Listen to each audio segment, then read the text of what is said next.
Hukum-hukum tersebut itu adalah ketentuan dari Allah. Barang siapa taat kepada Allah dan Rasulnya, niscaya Allah akan memasukkan ke dalam jannah yang mengalir di dalamnya sungai-sungai, sedang mereka berada kekal di dalamnya, dan itulah kemenangan yang besar. Surah 4 ayat ke-13 itu mengenai hukum. Adapun fungsi hukum itu dalam kelompok masyarakat itu sebagai mekanisme kontrol sosial dan akan membersihkan masyarakat dari sampah-sampah yang tidak dikehendaki, sehingga mempunyai fungsi untuk mempertahankan eksistensi kelompok masyarakat tersebut. Dan disinilah hukum disebut sebagai instrumen pengendalian kerakyatan agar tidak terjadi kacau. Nah, terus bagaimana cara menjalankan hukum tersebut? Jika kamu, para muslimin, tidak melaksanakan apa yang telah Allah perintahkan itu, niscaya akan terjadi kekacauan di muka bumi dan kerusakan yang besar. Quran surah 8 ayat 73. Kalau enggak melaksanakan perintah Allah, kacau, rusak. Inilah sekarang rusak semuanya, merasa diri muslim tapi sebenarnya kafir. Ya kan, orang-orang kafir itu selalu mencari kekacauan, selalu berbuat kacau. Kalian pun sekarang jadi kacau, ya kan? Ya, sesungguhnya dari dulu pun mereka telah mencari-cari kekacauan, dan mereka mengatur berbagai macam tipu daya untuk merusakmu.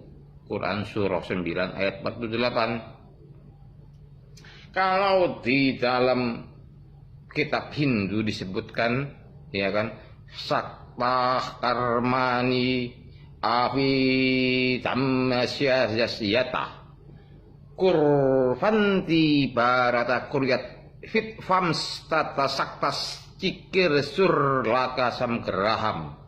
Artinya, seperti orang yang bodoh yang bekerja keras karena keterikatan atas kerja mereka, demikian seharusnya orang pandai bekerja tanpa kepentingan pribadi, melainkan untuk kesejahteraan manusia dan memelihara ketertiban sosial. Bhagavad Gita yang ketiga bagian ke-25. Di sini di dalam Hindu pun diajarkan bagaimana menciptakan ketertiban sosial. Sebagaimana hukum itu dioperasikan kepada masyarakat dalam kehidupan sehari-hari, maka sisi keadilan sebagai ruh hukum tersebut tidak boleh dinafikan, karena keadilan adalah tujuan hukum yang sebenar-benarnya. Ya kan? Perbandingan yuridis empiris dengan yuridis normatif, hukum sebagai sosial kontrol dan sebagai alat untuk mengubah masyarakat harus memiliki ruh keadilan. Nah, bagaimana membuat hukum itu menjadi adil? Ya tidak bisa, kecuali ada syarat-syaratnya. Hai orang-orang yang beriman, hendaklah kamu jadi orang-orang yang menegakkan kebenaran karena Allah, menjadi saksi dengan adil. Jangan sekali-kali kebencianmu terhadap suatu kaum mendorong kamu berlaku tidak adil. Berlaku adillah, karena adil itu lebih dekat kepada takwa, dan bertakwalah kepada Allah. Surah 5 ayat ke-8. Hai orang-orang beriman, jadilah kamu orang yang penegak keadilan, benar-benar penegak keadilan. Surah 4 ayat 135.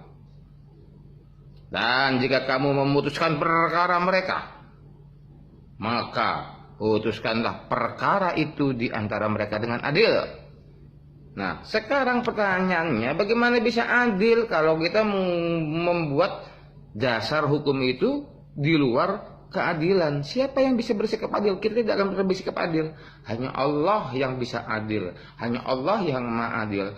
Maka, ya kan, untuk menciptakan keadilan, ikuti hukum Allah. Ya kan? Keadilan hukum yang hakiki itu haruslah baku seperti jenis theological jurisprudensi, yaitu hukum yang dibuat harus sesuai dengan hukum yang ditetapkan oleh yang maha adil. Dikatakan, telah sempurnalah kalimat Rabbmu sebagai kalimat yang benar dan adil. Surah 6 ayat 115. Jadi kalimat Rabbmu lah yang sempurna dan adil, bukan kalimat KUHP atau selain lainnya itu. Ada beberapa faham aliran utility, yaitu bahwa hukum harus bermanfaat bagi masyarakat guna mencapai hidup yang berbahagia. Maka dari itu hukumnya harus bersifat adil. Perwujudan ruh keadilan dalam hukum itu terlihat dari berbagai sisi. Oleh karena itu keadilan dalam hukum adalah suatu keharusan yang mampu teruji secara analitis, empiris, sehingga memperindah hubungan timbal balik antara hukum dengan gejala-gejala sosial lainnya yang diakibatkan olehnya. Bila di dalam Buddha dikenal karma dan wipaka, maka karma adalah tindakan hukum, lalu wipaka adalah buah atau hasilnya keadilan. Dari kedua reaksi itu muncullah suatu aksi, disebutkan sesuai dengan benih yang tumbuh sendiri.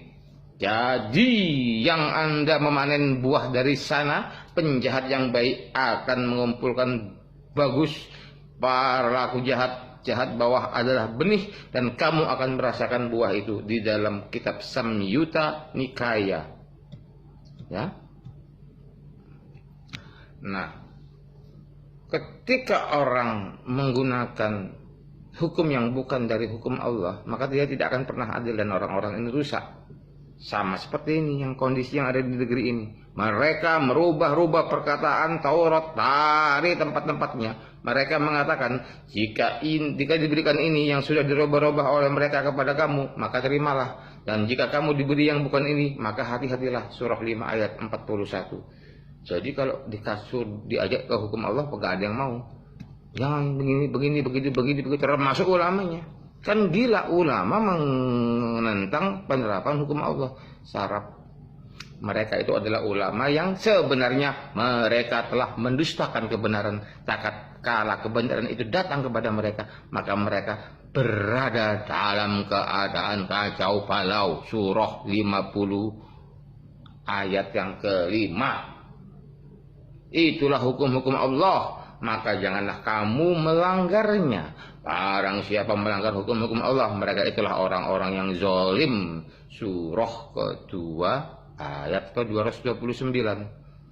Nah, berarti melanggar hukum Allah bukan sesuatu hal yang kecil, ya kan? Maka daripada itu, apa menjadi solusi? Ya, kita kembali menegakkan keadilan sesuai daripada sumber yang maha adil, yaitu hukum-hukum Allah. Kembali lagi ke ayat langgaran kita, wa malam yakum bima anzalallahu faulaika humul kafirun. Gak berhukum dengan hukum Allah ya kafir, bro. Gak ada cerita yang lain, ya kan? Ya kan? Gak ada cerita yang lain. Ya kan? Kalau tidak menggunakan hukum Allah, ya sudah, rusak aja kamu semua, diadab sama Allah. Dan berapa banyaknya penduduk negeri yang mendurhakai perintah Rabb mereka karena menerapkan hukum itu perintah lo, al-amru lo, bukan anahi lo, al-amru.